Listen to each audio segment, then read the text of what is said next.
मसीह की दोस्तों, आपने कभी सोचा है कि जब हम इस दुनिया को छोड़ते हैं तो हमारे साथ वास्तव में क्या होता है? क्या यह सिर्फ एक गहरी नींद की तरह है जहां कोई सपना नहीं, कोई एहसास नहीं, या फिर यह एक नई यात्रा की शुरुआत होती है जहां आत्मा एक नए स्वरूप में प्रवेश करती है? क्या मृत्यु का अर्थ बस यही है कि हम मिट्टी में मिल जाते हैं, या फिर हमारे अस्तित्व की कहानी आगे भी जारी रहती है? ये सवाल सदियों से मानव मन को परेशान करते आए हैं। महान दार्शनिकों ने इस पर अपने विचार रखे, वैज्ञानिकों ने इसे समझने की कोशिश की, लेकिन इसके बावजूद मृत्यु का रहस्य अब भी अनसुलझा बना हुआ है। बाइबल इस विषय पर क्या कहती है? क्या मृत्यु के बाद स्वर्ग और नरक जैसी कोई जगह है, या फिर हमारी आत्मा किसी और दुनिया में चली जाती है? क्या हम अपने प्रियजनों से दोबारा मिल सकते हैं? क्या वास्तव में कोई ऐसा क्षण आता है जब हमारी आत्मा को उसके कर्मों का हिसाब देना पड़ता है? आज हम बाइबल की गहराइयों में उतरेंगे और उन रहस्यों को उजागर करेंगे जो न सिर्फ मृत्यु और परलोक से जुड़े हैं, बल्कि अनंत जीवन की उस सच्चाई को भी सामने लाएंगे जिसे जानने के बाद आपका नजरिया हमेशा के लिए बदल सकता है। यह कोई साधारण विषय नहीं है, यह आपकी आत्मा, आपके विश्वास और आपके भविष्य से जुड़ा है। इसलिए इस कहानी के हर एक मोड़ को ध्यान से सुनिए, क्योंकि जो आप आज जानने वाले हैं वो आपके भीतर एक नई जागृति जगा सकता है। यह सिर्फ जानकारी नहीं, बल्कि एक आत्मिक यात्रा है जो आपके दिल और दिमाग को झकझोर कर रख देगी। जब हम मृत्यु के रहस्य को समझने की कोशिश करते हैं तो बाइबल हमें एक अनोखा दृष्टिकोण देती है। कई लोग मानते हैं कि मौत के बाद आत्मा तुरंत स्वर्ग या नरक में चली जाती है, लेकिन बाइबल इसे एक नींद की तरह बताती है, एक गहरी अनजानी नींद जहां न तो कोई सपने होते हैं और न ही कोई एहसास। जब यीशु ने कहा था लाजर सो गया है लेकिन मैं उसे जगाने जा रहा हूं, तो उनके शिष्यों को यह समझ में नहीं आया कि वे मृत्यु की बात कर रहे हैं। उन्होंने सोचा कि लाजर बस आराम कर रहा है, लेकिन फिर यीशु ने स्पष्ट रूप से कहा लाजर मर चुका है। इसका क्या मतलब था? सबोपदेशक 9:5 में लिखा है, जीवित लोग जानते हैं कि वे मरेंगे, परंतु मरे हुए कुछ नहीं जानते। यानी मौत के बाद आत्मा किसी भी प्रकार की चेतना में नहीं रहती। वह कोई निर्णय नहीं ले सकती, न कुछ सोच सकती है और न ही महसूस कर सकती है। यह विचार उन धारणाओं को चुनौती देता है जो कहती हैं कि आत्मा तुरंत स्वर्ग या नरक चली जाती है। लेकिन अगर मृत्यु सिर्फ एक अस्थायी नींद है तो कब तक, और फिर उसके बाद क्या होगा? बाइबल में बताया गया है कि एक दिन परमेश्वर न्याय करने के लिए आएगा और तब सभी मृतकों को पुनर्जीवित किया जाएगा।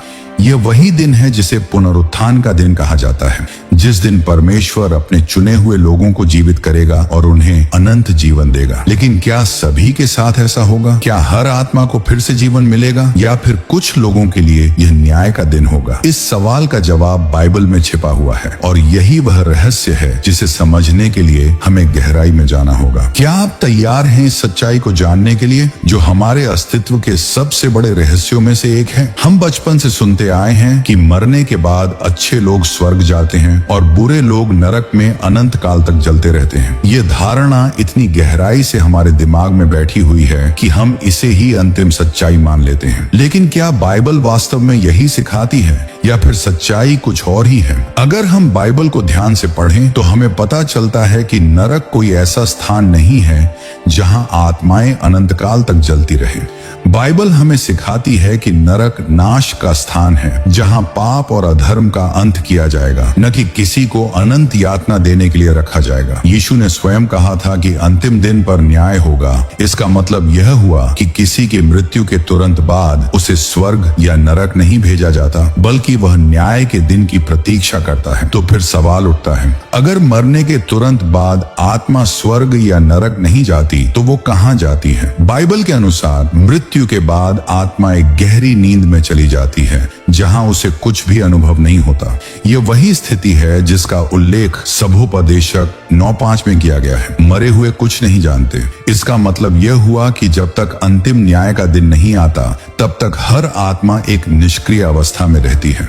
अब बात आती है स्वर्ग की। क्या यह एक ऐसी जगह है जहाँ लोग पंख लगाकर उड़ते हैं और बादलों पर बैठकर वीणा बजाते हैं। बाइबल हमें बताती है कि स्वर्ग कोई कल्पना मात्र नहीं है, बल्कि यह परमेश्वर का राज्य है जहाँ केवल वे ही प्रवेश करेंगे जिन्हें प्रभु योग्य समझेगा। लेकिन इसका यह अर्थ नहीं कि जैसे ही कोई व्यक्ति मरता है वह स्वर्ग चला जाता है। यीशु ने खुद कहा था कि मैं वापस आऊंगा और अपने लोगों को अपने साथ ले जाऊंगा। यानी स्वर्ग भी न्याय के दिन के बाद मिलने वाला एक प्रतिफल है, न कि तुरंत मिलने वाली कोई चीज। तो अब सवाल यह है, अगर नरक अनंत काल की यातना की जगह नहीं है और स्वर्ग मृत्यु के तुरंत बाद नहीं मिलता, तो फिर न्याय के दिन क्या होगा? कौन बचेगा और कौन खो जाएगा? ये सवाल हमें बाइबल के सबसे बड़े रहस्यों में से एक की ओर ले जाता है और इसका उत्तर जानने के लिए हमें और गहराई में जाना होगा। क्या आप तैयार हैं उस सच्चाई को जानने के लिए जो आपके विश्वास को हमेशा के लिए बदल सकती है? ये सुनने में अजीब लग सकता है, लेकिन बाइबल के अनुसार हर इंसान को 2 बार मरने का खतरा है। पहली मृत्यु तो हर इंसान के लिए अनिवार्य है, चाहे वह अमीर हो या गरीब, शक्तिशाली हो या साधारण। इस संसार में जन्म लेने वाला हर व्यक्ति एक न एक दिन मरता ही है। लेकिन दूसरी मृत्यु ये हर किसी के लिए नहीं है। प्रकाशित वाक्य 20:6 में लिखा है, पहली मृत्यु के बाद जो मरे हुओं में से जी उठते हैं उन पर दूसरी मृत्यु का कोई अधिकार नहीं। इसका मतलब क्या है? इसका मतलब यह है कि जो लोग यीशु पर विश्वास रखते हैं वे केवल एक बार मरेंगे और फिर अनंत जीवन पाएंगे। लेकिन जो लोग परमेश्वर को अस्वीकार करते हैं उनके लिए यह केवल एक अंत की शुरुआत होगी। जब न्याय का दिन आएगा तब सभी मृतकों को पुनर्जीवित किया जाएगा, लेकिन 2 अलग अलग समूहों में। एक तरफ वे लोग होंगे जिन्होंने परमेश्वर की राह पर चले और दूसरी तरफ वे होंगे जिन्होंने उसे नकार दिया। यीशु ने कहा था कि मैं जीवन और पुनरुत्थान हूँ, जो मुझ पर विश्वास करेगा वह यदि मर भी जाए तो जीवित रहेगा। इसका अर्थ ये हुआ कि मृत्यु उनके लिए एक नींद के समान होगी और जब परमेश्वर का राज्य आएगा तो वे एक नए अनंत जीवन के लिए जाग उठेंगे। लेकिन जो लोग दूसरी मृत्यु के लिए चुने गए वे हमेशा के लिए नष्ट कर दिए जाएंगे। ये किसी अनंत यातना की कहानी नहीं है, बल्कि एक स्थायी अंत है, एक ऐसी मृत्यु जहां से कोई वापसी नहीं होगी।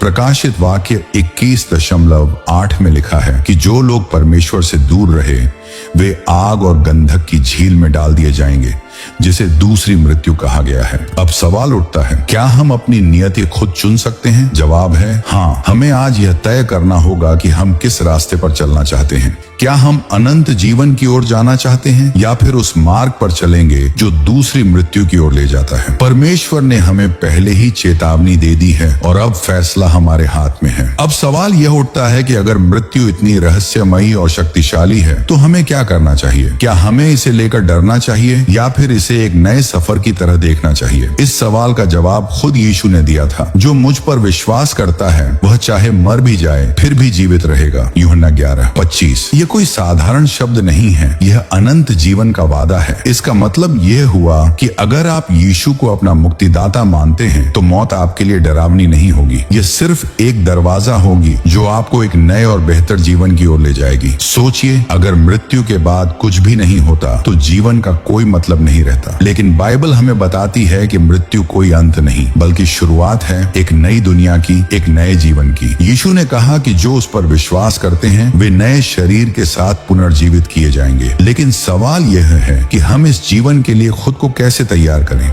क्या हम सिर्फ यह मानकर बैठे रहें कि सब ठीक हो जाएगा? नहीं, हमें आज इसी पल यीशु के पास आना होगा। हमें अपने पापों से मुक्ति मांगनी होगी और उसके बताए मार्ग पर चलना होगा, क्योंकि जब वह न्याय के लिए लौटेगा तब केवल वही लोग जीवित रहेंगे जिन्होंने उस पर विश्वास किया। तो क्या आप तैयार हैं? क्या आप उस नए जीवन की आशा रखते हैं जहां न कोई दुख होगा, न कोई आंसू और न ही कोई डर? अगर हाँ, तो अभी यीशु को अपने जीवन में स्वीकार करें, क्योंकि वही एकमात्र मार्ग, सत्य और जीवन है। अब जब आपने यह सब सुना तो मैं आपसे एक गंभीर सवाल पूछना चाहता हूँ। अगर आज आपकी जिंदगी की आखिरी रात हो तो क्या आप तैयार हैं? अगर आज यीशु आपको बुलाए तो क्या आप पूरे विश्वास के साथ कह सकते हैं, हाँ प्रभु, मैं तैयार हूँ?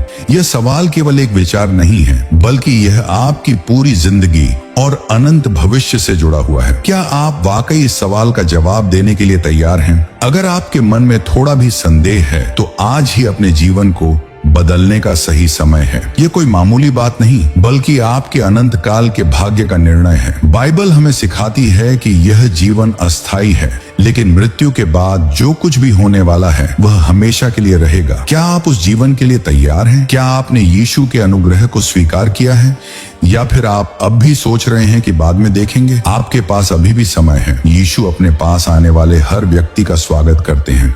वह प्रेम से भरा हुआ है, लेकिन न्याय भी करेगा। जब वह अंतिम समय में न्याय की कुर्सी पर बैठेंगे तब कोई बहाना काम नहीं आएगा। इसीलिए आज ही निर्णय लें, क्या आप उसे स्वीकार करेंगे या फिर इंतजार करेंगे जब तक बहुत देर न हो जाए। अगर यह कहानी आपके दिल को छू गई है तो इसे जरूर शेयर करें, ताकि और लोग भी यह सच जान सकें। शायद आपकी एक शेयर किसी की जिंदगी और अनंत काल को बदल सकती है। किसी का जीवन बदलना केवल उपदेशकों या प्रचारकों का काम नहीं है, ये हम सबकी जिम्मेदारी है। अगर आप खुद इस सत्य को समझ चुके हैं तो इसे दूसरों तक पहुंचाना आपकी जिम्मेदारी बन जाती है। और हाँ, अगर आप ऐसे और भी बाइबल आधारित गहरे रहस्य जानना चाहते हैं तो चैनल को सब्सक्राइब करें और बेल आइकन दबाएं, ताकि कोई भी नया वीडियो आपसे मिस न हो। यह केवल एक कहानी नहीं, बल्कि एक वास्तविकता है जिसे हर इंसान को एक न एक दिन समझना होगा। मौत एक अंत नहीं, बल्कि एक नई शुरुआत है, लेकिन यह आपके ऊपर है कि आपका अंत कैसा होगा। जो विश्वास करेगा वो कभी भी नाश ना होंगे। परमेश्वर आप सभी को आशीष दे। God bless you.